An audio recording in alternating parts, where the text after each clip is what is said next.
Last year, in 2024, I ended up with a 17-hour layover in Taipei. I decided to turn that time into a mini drawing project. In this video, I will show you 5 of the drawings that I made. I'm also going to give you 5 tips to improve your pen and ink drawing skills, each one linked to one of the Taiwan drawings.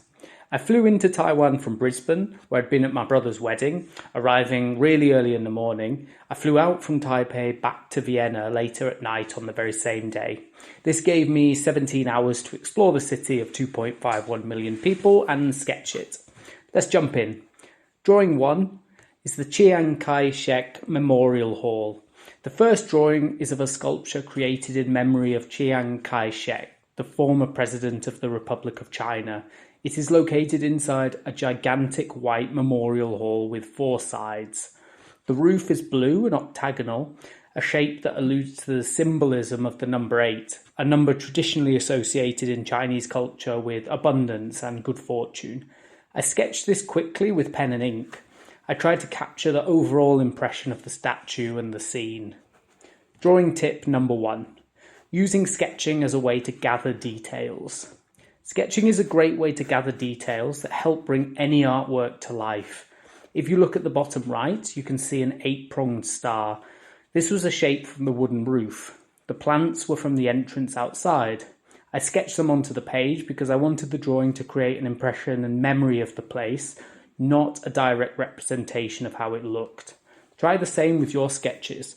Notice the details, textures and patterns of the places that you draw and patch them into your artworks. You could always use artistic license and add extra details that you spot. Feel free to bend the truth and it will add new layers to your work. Drawing 2, plants. This is a quick sketch of the cascading plants that grew down from the side of a water garden. This drawing is simplified and exaggerates the textures of the water ripples and the leaves of the plants. Drawing tip 2. Combine different textures in your drawing. Combining different textures in your pen and ink drawings helps to create contrast, visual interest and depth. Put scratchy, rough textures such as sharp rocks or broken branches next to smooth flowing lines and forms. Think about deliberately making contrast in your drawings. In this drawing, I wanted to play around with the water looking choppy and rough, and the leaves being smooth and organic.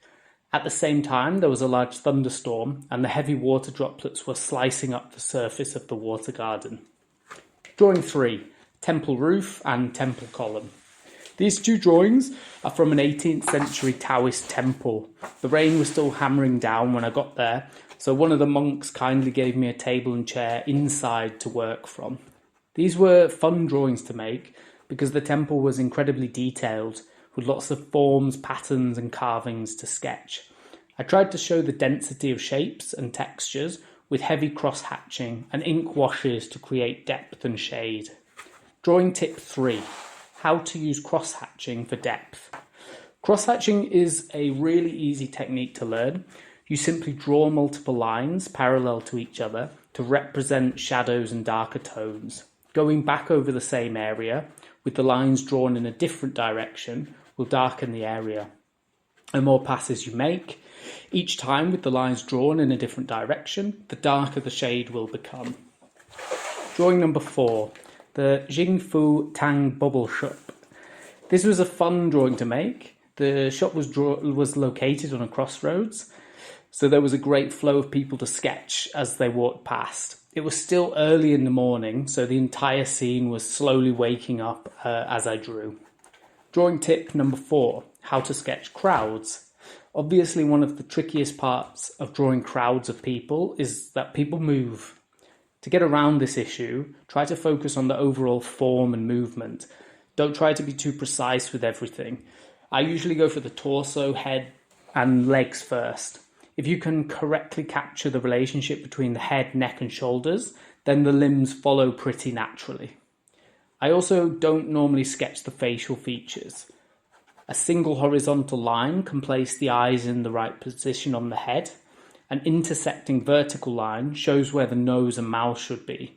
You can easily draw this T or cross shape on the head to show where the figure is looking and help to show the momentum of their movement. Drawing 5, view from the cafe. I drew this sketch while sitting in a cafe. There were large windows that afforded me an easy and unobstructed view of the narrow street outside. You can see a large green water circle on the left-hand page of the sketchbook. This is actually a stain from where I accidentally put my green tea on the paper. After cursing myself for being an idiot, I decided that I quite liked the look of the circle, so I simply included it as part of the drawing. This accidental act created a physical link between the experience of the coffee shop and the drawing itself. The colour of the tea and the imprint of the cup became part of the overall look of the drawing. Accidents are a huge part of most artistic processes.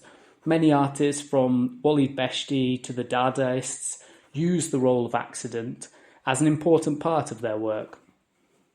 Drawing tip number 5, lean into the mistakes when drawing. One of the beautiful parts of sketching is that the goal is never really to create some sort of perfect finished product. When you're working in your sketchbook, don't try too hard to make everything perfect. Let there be mistakes and happy accidents. Go with them when they happen. They will open up new creative directions and ideas for you to follow and progress.